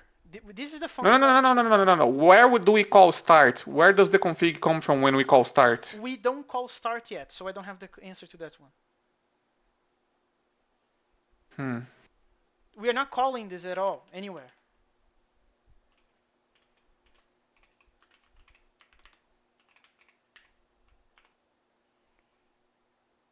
This is the definition. This is the definition in LFA. These are location things for the parser, logger, location. See? Okay, we're not calling it at all yet. And the reason is because we don't compile queries. Well, we compile queries, but the entry point of the program is not there isn't one because we do that via the REPL. I think we should start thinking of having an entry point. Okay, we should probably make a proper executable file for that. I'm guessing it would be the nicer way to go about it. Uh, okay, let me That's think a for a challenge on second. its own. Okay, I think I have an idea that we can do a trick to not have to worry about how we pass the schema to the config of the start function. Okay, here's the idea. When we generate the call to start, we're inside of a Karuta module because only Karuta modules can have a query, right? And the query Yeah. is going to be the entry point. That means we already finished compile the Sakura code a long time ago, and we don't have the state of that compilation, but we do have the name of the module, right? The DB module, Yeah. or whatever name you picked. What we can do is say, okay, we need to check inside of the. Well, first of all, the user may not be using a database at all. So if that's the case, then start should not call the schema check because there's no database. Yeah. If there is a database Wait, configured, wait, wait, wait. then Wait. You just said something and it triggered something. There is. This is not done. I'm gonna continue letting. You're gonna continue explaining. Check for name collisions on schemas. name collisions on schemas, We need to do a DB find on the set, don't we? we don't actually. Why not? Because when we compile the modules, we're already checking for name collision.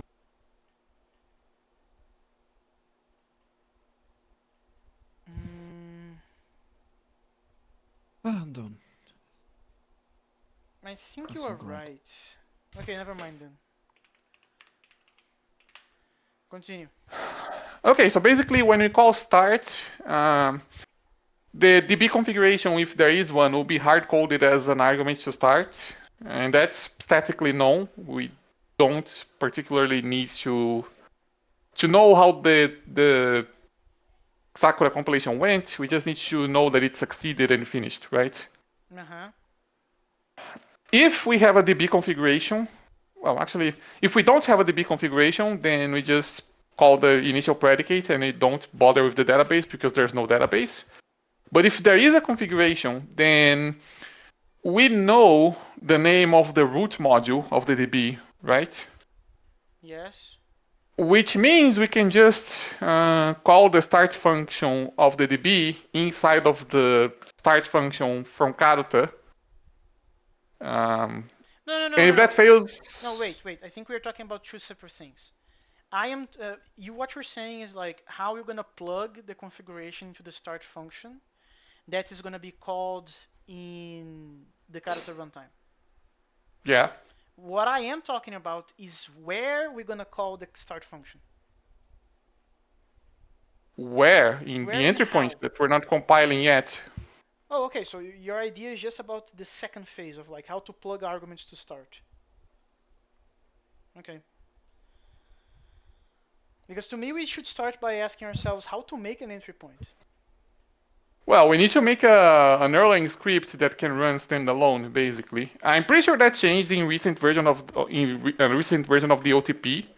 Because before you could just make an Erlang script and put a shebang line and call it a day, but I don't think that's a thing anymore.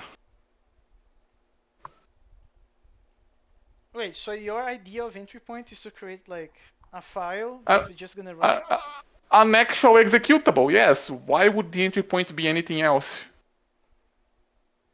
Well, because my understanding is that usually on the Beam you use repo stuff. I mean, we could, but then we'll be stuck with REPL stuff, which we Yeah. may not necessarily want. Yeah, I do agree on that. Okay, anyway. So which part do you want to start? You want to start by doing the process of creating an entry point, or do you want to start by plugging the config? Plugging the argument to the config. Uh, No, plugging the config to start. Sorry. let's make the entry point first, because then, well, we may not end up making the executable yet, but we can just make Hmm. Actually, we kind of already have the query being compiled, right? Because that's just a Yeah, predicate with a particular goofy name. yeah, that generates the empty named query thing. We are generating that. But usually we just call that in the REPL with start as well. Yeah, basically, in order to make the entry point, we need to make a small script um, that just calls start and passes the goofy query name, which is an empty atom with a namespace for the module that we're running. When you say generate a script, do you mean like generating OCaml, or are we gonna write the script ourselves? We need to generate it in OCaml because the arity of the query may be different depending on the program that the user wrote. I see. Okay, so let's do a commit and let's just start drafting how to do that stuff. Okay. Um, yeah. So we're just gonna say save Sakura schemas into compiler state. Cool. So where do we start on that? My understanding is that we have to have compiled the query already. Yes, this is the last thing, one of the last things that happens in the compilation pipeline, right? Because first we compile all of the dependencies of the module that's going to be our entry point. Actually, let's start with that. We need to say which module is the entry point of the entire program, right? Well, it should be the module that is um, how should I say this? We need to establish a convention essentially. You, Oh, yeah, because I was kind of thinking of like you either give us Karuta, like compiler. You either gives us one of those, and then the files is gonna be this one, the module, or you give us a bunch of files. So no, file one, file two, and we either establish a convention that the entry point in that case is going to be a name named entry point, or we just it's always going to be main, or you can change it maybe with I don't know main. uh, we shouldn't say main because, well, the user may not want to call a module main for whatever reason, right? No. This is the entry point name of the query. The if main predicate lives in file one, then the entry point is file one. That that's not how queries work, Lemos. Query is a predicate with an empty name. No. But it's an empty name for us. This is virtual. This is like a lie. That's our concern. That's not the concern of the user. I'm from the perspective of the user. So if I have a query in a file one, for example, no, query one, and then I'm doing some stuff, and then question mark. What if I have? But query one is a predicate actually. The query is the question mark line. And there may be calls to multiple predicates in one query. We need to name a module, and then we use the query from that module.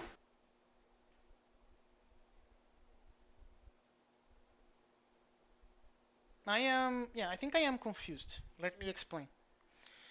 Um, my understanding of how this would work is you have a query, I don't know, in file one. So you have that. And if you have more queries in other places, which query is the one that matters? My expectation was, maybe I'm wrong, is that if we don't establish a convention, we have to pass the name of the query. When you do that, we're gonna create in the file generated. So file, let's suppose it is query one for the sake of the argument here. We're gonna do file one beam. Well, URL in the for so we can type, and then we're gonna do that. We're gonna create a function called query one that receives the things. So blah blah blah blah blah. That calls our virtual one that passes the same arguments. And here is the things that we're going to do called start with. So let's imagine that there are configs here, um, yeah, let's imagine that there are configs in there. But that's not how that works, right? So you need to do something like configs like that. And then let's put args in here. And then brackets. This is Erlang. Then you say, hey, start pass configs. And I don't remember how we did that, but I think we call here the virtual stuff.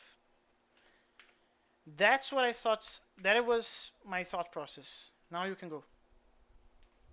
And then I stop. Yeah, that's not at all actually. Okay, so how you Um, were thinking on doing it? First of all, that name query1 is the name of a predicate. It's not really the name of a query. So that's a non-starter. You have to say, I have a bunch of modules. There's no Some of names them for may have. queries. I don't understand the separation you're making. There Queries are have no no. names for Yeah. queries have no names. So how do you name a query if there is no name? Well, using the name of the predicate you're calling. That's what I thought. But you may be calling more than one predicate in the same query. What then? Oh, you mean with commas? With commas, yes. Ah, like three, blah blah blah blah blah, right? Yeah. I see. I see. I see. I see. I see. So this needs to be empty on this level already. No levels. What we need to do is the following, okay? I see. When we want to say, okay, I want the entry points to be this, what exactly is the this that we're naming? It should be a module because queries don't have names, right? So, but modules have names. So we can say, I'm compiling file 1, file 2, file 3, whatever, and I want to use file 1 as the entry point. Mm-hmm. Like this. Yes, then we say, okay, the module name is file 1, so I'm going to go there, I'm going to look for well, this is an implementation detail already, but we're going to look for a predicate whose name is an empty atom, and we don't really care about the arity. Um, Actually, there will be two predicates, and we want the one with the higher arity because of how we organize things in the compiler, but the user doesn't have to know that, Wait, right? why do you have more than one empty thing again? I forgot.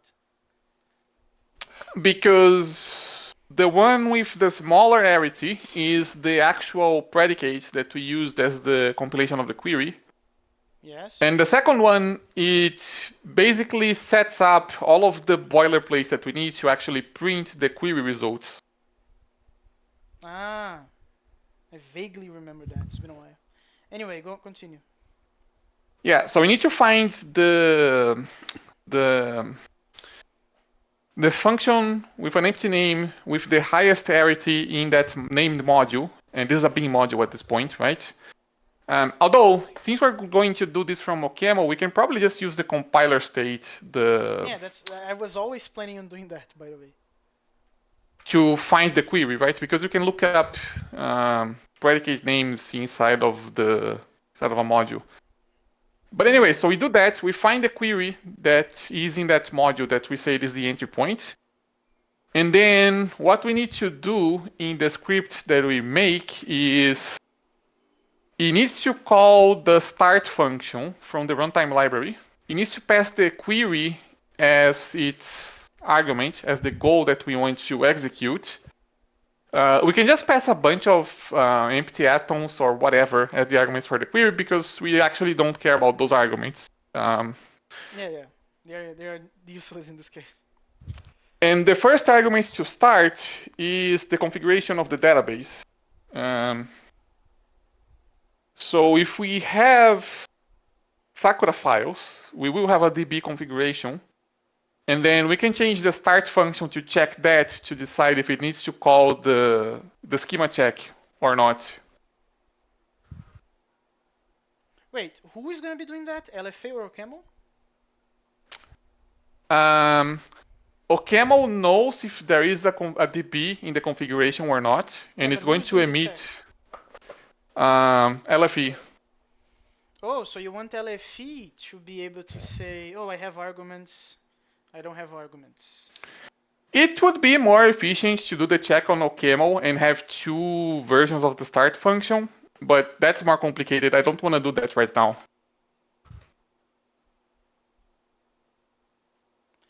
Is it that hard though? Because you could just make a start function with a different arity Uh, and just generate different starts if you have something in the mutable state or not. well, I guess that's also an option. I said what I said, but I don't know if that's possible because that really depends on how the runtime we wrote the runtime. So start.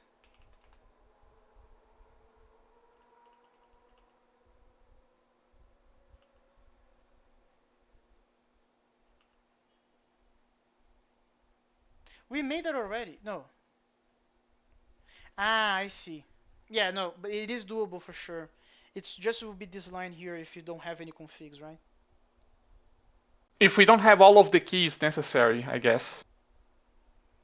Which I suppose we Mm. should add the DB, the top level module of the DB as an extra argument as well, but yeah, I guess if we check on OCaml, is there a DB configured? If there isn't, we just pass an empty configuration and this pattern matching will do the job for us.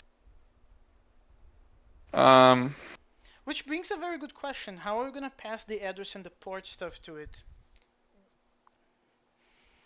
well, that will have to come from somewhere. We can work the project directive next because otherwise we won't be able to test the Sakura compilation if we don't have that set up first, right?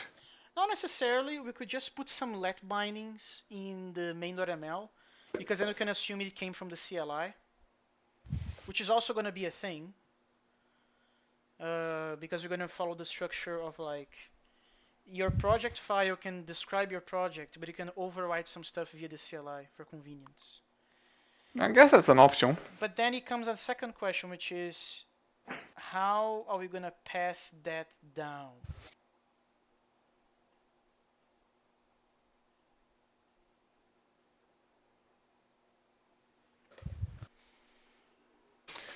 We can figure that out later. I guess we can use the. I guess we can hard code it on main and assume it came from the CLI for the time being if we need to test it. No, Um, but that assumption mm, impels this question of like, okay, we have two dummy let bindings in main. How do we pass down that downwards? That seems like a lot of passing down, you see, because it goes through the executor and then it goes to the preprocessor and then goes to the like it keeps going downwards. What is the best approach of doing that without using mutability? Because that's the obvious answer, right? But that's bad concurrency um, stuff. well, after we pre-process everything, when we initialize the compiler, we just add an extra field for the for the DB configuration. That would be the easiest thing to do. So in here, let's see if I got it right. So it's inside types, of the compiler here. Initialize let And just go B to the, this just go to look for state T. That's probably easier. state T. That was not easier. But in here, right? We just need to pass that in here as into the initialization. We need to pass that into the initialization, and we need to add it to the T definition.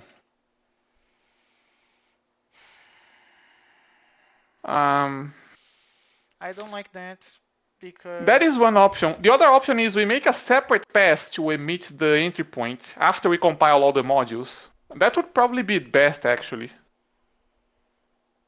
mm, but the final path is still compiler, right?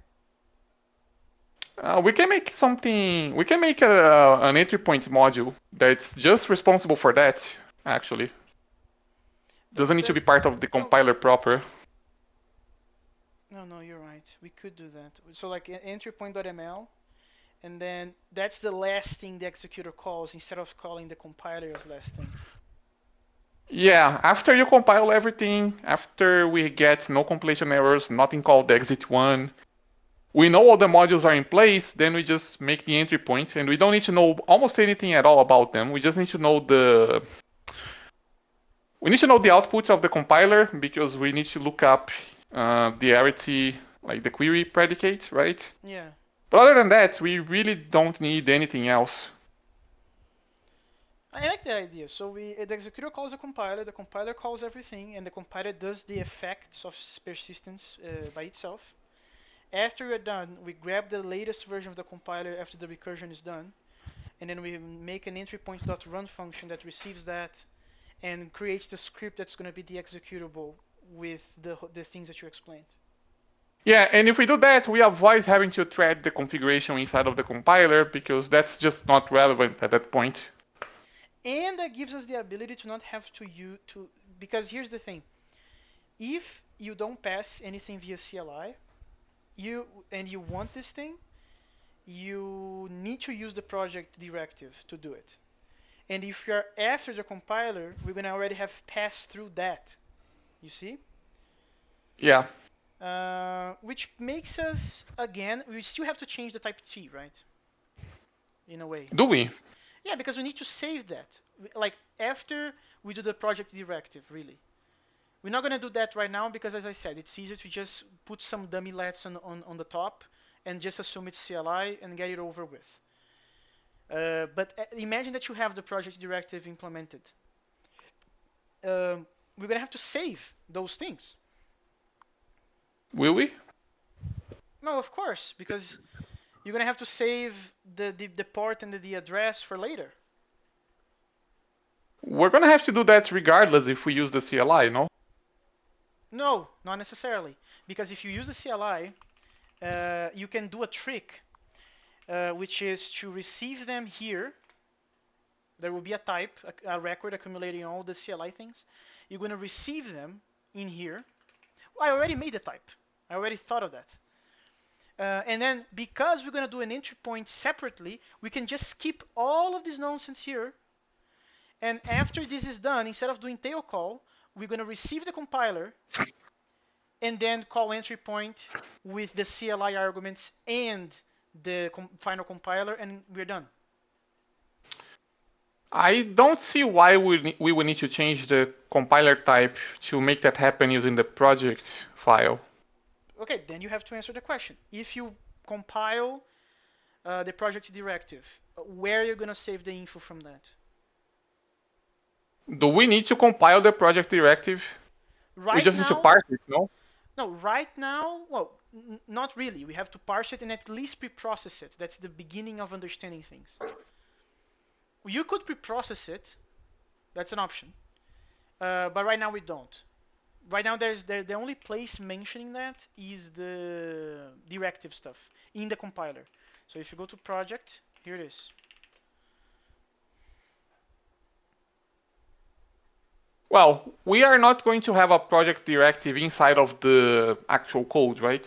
Like if you're writing a Karuta predicate or whatever, well, a Karuta module, I should say, you shouldn't be allowed to just put a project in the middle of that, right? No, you shouldn't. That's an error. But if you have, like, again, this is Dreamland. I don't know how that's going to look like. I think I already demonstrated this to you before. But modules, yeah, project. It's going to be essentially a file with this, a single directive.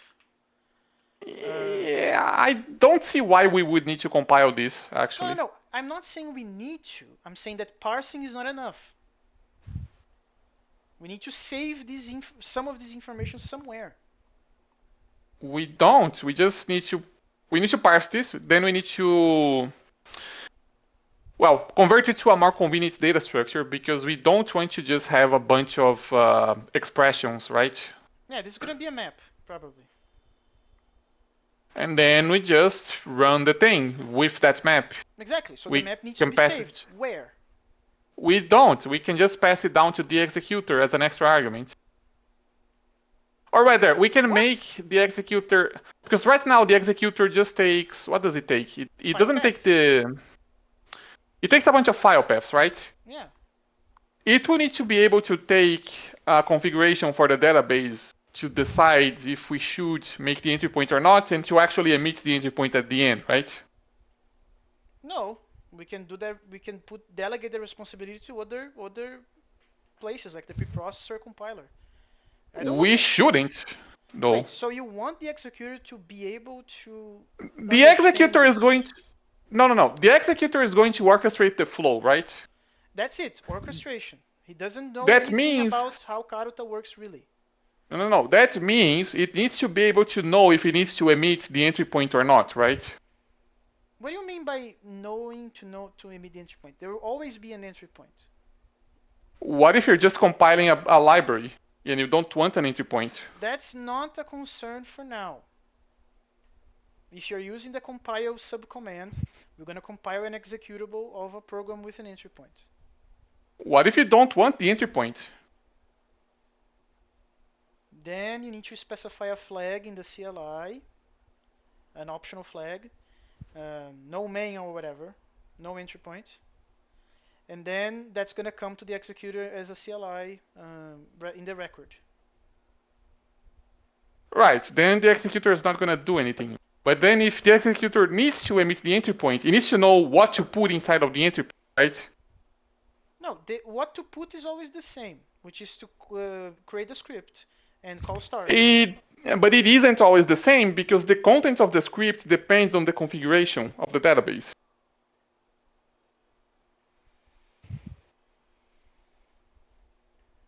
So the Sure. executor must receive the configuration as a parameter, basically. Uh,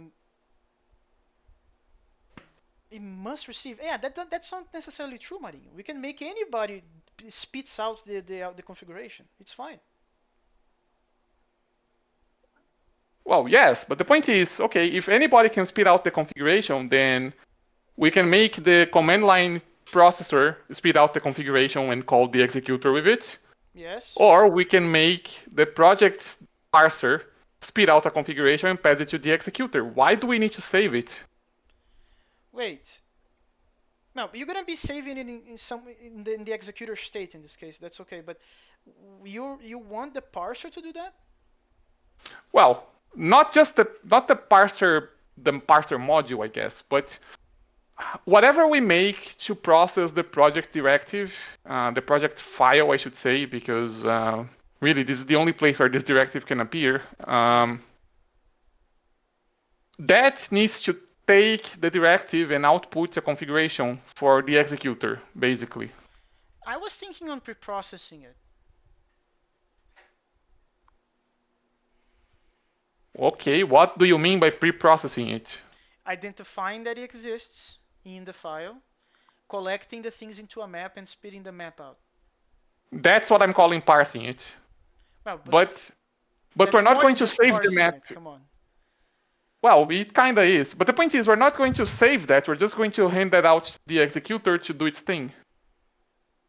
Okay, so we're gonna just let it fly to the executor because we don't have to save that in the compiler. Hence, we don't have to save it because the one that needs to know if there will be an entry point or not is the executor, and we're going to be doing that by preprocessing a project directive. Basically, yeah.